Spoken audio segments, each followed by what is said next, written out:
เข้าสู่เนื้อหาที่เราจะมาทบทวนกันในวันนี้นะครับกับเรื่องเส้นทางแห่งการทบทวนตัวเองของเทรดเดอร์เคยไหมครับนั่งอยู่คนเดียวที่โต๊ะทำงานตอนดึกๆข้างนอกอาจจะมีแค่เสียงฝนตกกระทบหน้าต่างหรือเสียงครางเบาๆของคอมพิวเตอร์ที่เปิดทิ้งไว้มาทั้งวันพวกเรานั่งจ้องมองดูไม้ที่เพิ่งขาดทุนไปแสงสีแดงบนหน้าจอมันสะท้อนเข้ามาในตาพร้อมกับความรู้สึกหนักอึ้งในอกที่แทบจะอธิบายไม่ถูกผมเชื่อว่าพวกเราหลายคนในที่นี้น่าจะเคยผ่านความรู้สึกแบบนี้มาแล้วความรู้สึกของการเป็นเทรดเดอร์ที่บางครั้งมันก็โดดเดี่ยวเหลือเกินบางทีในความเงียบสงบของบ้านตอนกลางคืนหลังจากที่พวกเราพยายามข่มตาหลับแต่ก็หลับไม่ลงเราต้องลุกขึ้นมา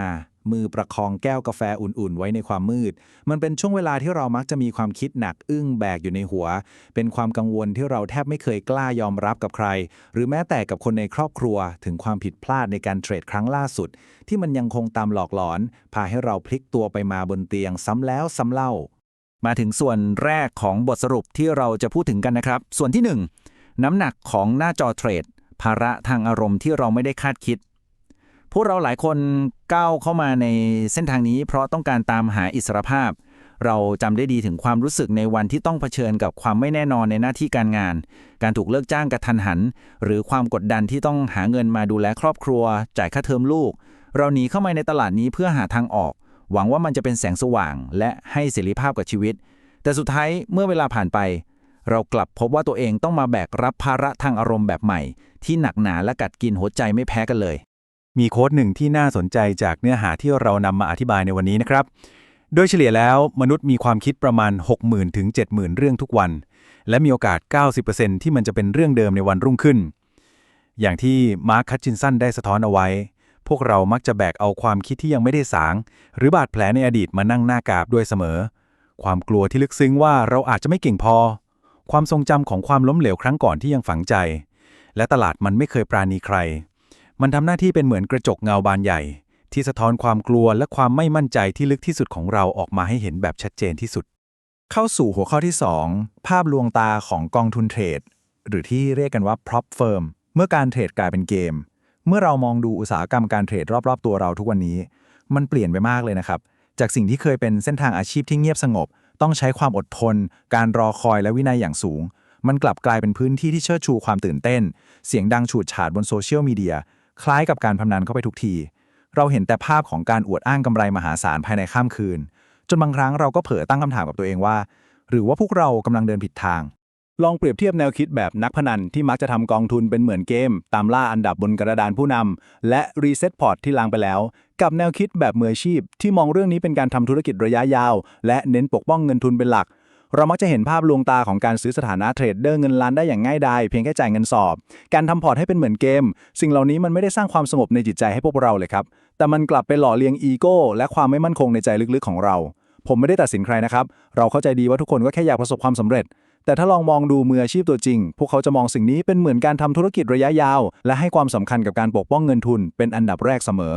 มาดูราคาที่ต้องจ่ายจากการทำเทรดให้เป็นเกมกันครับสิ่งที่เรามักมองข้ามคือบาดแผลที่เราสร้างให้กับตัวเองซ้ำแล้วซ้ำเล่าทั้งการมองการล้างพอร์ตเป็นเรื่องปกติโหยหาการยอมรับจากคนภายนอกซ่อนหนี้สินในชีวิตจริงไว้เบื้องหลังสถานะออนไลน์และการบังคับตัวเองให้เทรดล้างแค้นด้วยอารมณ์การล้างพอร์ตจนกลายเป็นเรื่องปกติทำให้เราเริ่มชาชินกับความสูญเสียบางคนโหยหาการยอมรับจากคนแปลกหน้าซ่อนหนี้สินและความเครียดในชีวิตจริงเอาไว้เบื้องหลังภาพลักษณ์ที่ดูสำเร็จพวกเราหลายคนน่าจะจำความรู้สึกนั้นได้ดีหัวใจที่เต้นรัวฝ่ามือที่ชื้นเหงื่อตอนที่เราเลื่อนจุดตัดขาดทุนออกไปเรื่อยๆเพราะความกลัวการยอมทำลายความก้าวหน้าของตัวเองเทรดล้างแค้นด้วยอารมณ์เพียงเพื่อแลกกับความรู้สึกโล่งใจชั่วคราวที่จะได้กดปุ่มเริ่มต้นใหม่และทิ้งความรู้สึกว่างเปล่าไว้ในใจเมื่อพอร์ตนั้นหายไปอีกครั้งเดินทางมาถึงส่วนที่3มายาคติของความแน่นอนค้นหาความสมบูรณ์แบบที่ไม่มีอยู่จริงพอตกดึกท่ามกลางความเงียบตอนที่พวกเราขับรถกลับบ้านหลังจากที่วันที่ทุกอย่างดูแย่ไปหมดผมมักจะถามตัวเองว่า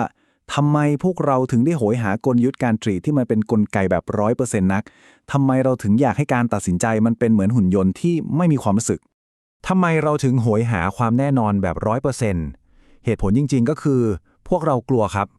เราแสวงหาความแน่นอนแบบเบ็ดเสร็จในกราฟเพราะลึกๆแล้วเราหวาดกลัวการสูญเสียเรากลัวความเจ็บปวดจากการใช้ดุลยพินิจแล้วตัดสินใจผิดพลาดเราเลยพยายามตามหาระบบที่สมบูรณ์แบบ เพื่อเอามาเป็นเกราะกำบังความรู้สึกอ่อนแอและความไม่รู้เหล่านั้นภาพนี้แสดงให้เห็นความได้เปรียบของมืออาชีพครับซึ่งจะประกอบไปด้วยความเป็นกลไก 95% และการใช้ดุลยพินิจอีก 5%ความจริงที่เงียบงันซึ่งเราต้องเรียนรู้ที่จะยอมรับก็คือตลาดมันมีความสุ่มซ่อนอยู่เสมอครับมันไม่มีอะไรแน่นอน 100%การยอมรับอย่างแท้จริงจะเกิดขึ้นเมื่อเราอนุญาตให้ตัวเองเผชิญหน้ากับความไม่แน่นอนนั้นแล้วใช้ดุลยพินิจสักเล็กน้อยเพียงแค่ 5% เพื่อตีความสถานการณ์ตรงหน้าเชื่อไหมครับว่าทันทีที่เราเลิกยึดติดกับการควบคุมทุกอย่างและปล่อยวางความสมบูรณ์แบบลงความรู้สึกโล่งใจจะเข้ามาแทนที่จะซ่อนตัวอยู่หลังกำแพงของกฎเกณฑ์ที่แข็งทื่อการเปิดพื้นที่ให้สัญชาตญาณเล็กๆน้อยๆคือสิ่งที่สร้างความได้เปรียบที่แท้จริงและทำให้เราหายใจได้เต็มปอดมากขึ้นหัวข้อที่ 4 ค้นหาจุดศูนย์กลางที่สงบนิ่งควบคุมสิ่งที่เราควบคุมได้ถ้าอย่างนั้นลองละสายตาจากกราฟสักพักนะครับถอยออกมาสูดอากาศลึกๆแล้วหันกลับมามององค์ประกอบในชีวิตประจำวันสิ่งที่เราสามารถควบคุมได้ด้วยมือของเราเองจริงๆในทุกๆวันสิ่งที่มันเรียบง่ายแต่อยู่ใกล้ตัวเรามากที่สุดอย่างเรื่อง15นาทีแรกของวันลองดูสิ่งเหล่านี้นะครับการตื่นนอนโดยไม่หยิบโทรศัพท์มือถือทันทีหลีกเลี่ยงการสะสมความเครียดเล็กๆน้อยๆในตอนเช้าดึงสติด้วยความรู้สึกขอบคุณและเริ่มต้นช่วงเทรดด้วยจิตใจที่ปลอดโปร่งเชื่อไหมครับว่า15นาทีแรกในตอนเช้าเป็นตัวกำหนดทิศทางของทั้งวันลองนึกภาพดูนะครับถ้าเราตื่นมาแล้วหยิบโทรศัพท์ทันทีเรื่องดูข่าวสารที่ทำให้ใจขุ่นมัวหรือเห็นความสำเร็จของคนอื่นจนรู้สึกกดดันตัวเอง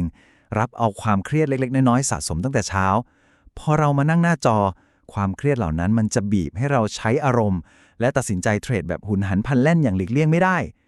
การเริ่มต้นวันด้วยความสงบดื่มน้ำสักแก้วขอบคุณสิ่งดีๆรอบตัวจึงสำคัญไม่แพ้กลยุทธ์ใดๆในตลาดเลยครับขั้นตอนการเอาตัวรอดในช่วงดาวดรอนข้อแรกยอมรับว่าอารมณ์กำลังปั่นป่วนข้อที่ 2 ลดความเสี่ยงลงอย่างมีนัยสำคัญอย่างเช่นลดเหลือ 0.25% และข้อ 3 เน้นที่วินัยมากกว่าการเร่งเอาทุนคืนในวันที่มืดมนที่สุดวันที่พวกเราอยู่ในช่วงดาวดรอนช่วงเวลาที่รู้สึกว่ามองไปทางไหนก็ผิดพลาดทำอะไรก็ไม่เข้าเป้าเสียงในหัวมันจะคอยบอกให้เราเพิ่มหลอดเพื่อเอาทุกอย่างคืนมาในไม้เดียวแต่การกล้าที่จะลดความเสี่ยงลงอย่างมากในตอนนั้นมันไม่ใช่แค่สมการคณิตศาสตร์เพื่อรักษาพอร์ตนะครับแต่มันคือวิธีที่เราจะปกป้องตัวเองรักษาพื้นที่ปลอดภัยทางอารมณ์ไม่ให้เราถลำลึกลงไปมันต้องใช้ความกล้าหาญอย่างเงียบๆเลยนะที่จะยอมรับว่าเรากำลังเป๋และยอมลดขนาดไม้ลงในช่วงเวลานี้การประคองสติสำคัญกว่าการพยายามเอาทุนคืนอย่างรวดเร็วเสมอครับและส่วนที่ 5 ส่วนสุดท้ายความมั่งคั่งที่แท้จริงนอกเหนือกราฟเทรดเมื่อเราถอยออกมามองภาพกว้างถอยห่างจากหน้าจอที่สว่างว่าพวกนั้นเราอาจจะต้องถามตัวเองอย่างจริงจังว่าการต่อสู้อันแสนเหน็ดเหนื่อยยาวนานนี้ท้ายที่สุดแล้วพวกเราทำไปเพื่ออะไรกันแน่เป้าหมายสุดท้ายคืออะไรลองใช้เวลาตรงนี้คิดทบทวนดูนะครับมันมีความแตกต่างอย่างมากระหว่างเป้าหมายฉาบฉวยเสียงดังๆที่เราเห็นคนอื่นอวดกันบนอินเทอร์เน็ตกับความปรารถนาลึกๆภายในใจของเราที่เพียงแค่ต้องการความสงบสุขและความมั่นคงที่แท้จริงมีตัวเลขที่น่าสนใจจากข้อมูลที่เรานำมาสรุปให้ฟังกันนั่นคือรายได้ประมาณ 60,000 ปอนด์หรือตีกลมๆเรา 2,700,000 บาทต่อปีมีงานวิจัยที่มาร์กได้พูดถึงเอาไว้ครับว่าเมื่อเรามีรายได้ถึงจุดหนึ่งที่เพียงพอต่อการดำรงชีวิตเงินที่เพิ่มขึ้นหลังจากนั้นไม่ได้ซื้อความสุขได้มากขึ้นหรอกครับพวกเราไม่ได้ต้องการขับรถสปอร์ตหรูๆหรือใส่ของแบรนด์เนมอวดใครลึกๆแล้วเราแค่ต้องการให้ค่าเทอมลูกถูกจ่ายครบต้องการล้มตัวลงนอนโดยไม่ต้องกังวลเรื่องบินค่าใช้จ่ายเดือนหน้าและอยากให้ครอบครัวของเรามีความปลอดภัยไร้กังวลแค่นั้นก็เพียงพอแล้วสำหรับการมีชีวิตที่สงบสุขลองมองความต่างระหว่างภาพลวงตาของอิสรภาพอย่างการนั่งเทรดหน้าแล็ปท็อปริมหาดกับอิสรภาพที่แท้จริงซึ่งก็คือการมีรายได้เชิงรับที่ปกป้องครอบครัวแม้ในวันที่เราเทรดไม่ได้อิสรภาพที่แท้จริงมันไม่ใช่การนั่งจ้องแล็ปท็อปริมชายหาดแล้วผูกมัดตัวเองกับกราฟรายนาทีตลอดเวลาหรอกนะครับแบบนั้นมันก็ไม่ต่างอะไรกับการเปลี่ยนเจ้านายมาเป็นตลาดแต่อิสรภาพที่แท้จริงคือการสร้างบางสิ่งบางอย่างที่ยั่งยืนเป็นรากฐานที่มั่นคงให้กับบ้านของเราการมีสินทรัพย์มีรายได้เชิงรับที่จะคอยปกป้องคนที่เรารักเผื่อในวันหนึ่งที่เราป่วยหรือล้าจนไม่สามารถนั่งเทรดได้ต่างหากนั่นคือความมั่นคงที่แท้จริงที่พวกเราควรใช้ความพยายามไขว่คว้านี่คือความจริงที่ว่าในชุมชนนี้เราพร้อมรับฟังและเป็นเพื่อนร่วมเดินทางของพวกเราเสมอเส้นทางนี้มันไม่ง่ายเลยนะครับแต่อยากให้รู้ว่าพวกเราคือเพื่อนกันที่นี่ในชุมชน Trader at Home ของเราหากมีสิ่งใดที่หนักอึ้งอยู่ในใจ พวกเราสามารถแบ่งปันกันได้เสมอถ้ามีเรื่องราวใดที่อยากจะเล่าหรือระบายมันออกมาผมจะอยู่ที่นี่คอยรับฟังเสมอนะครับพักผ่อนเถอะครับปิดหน้าจอ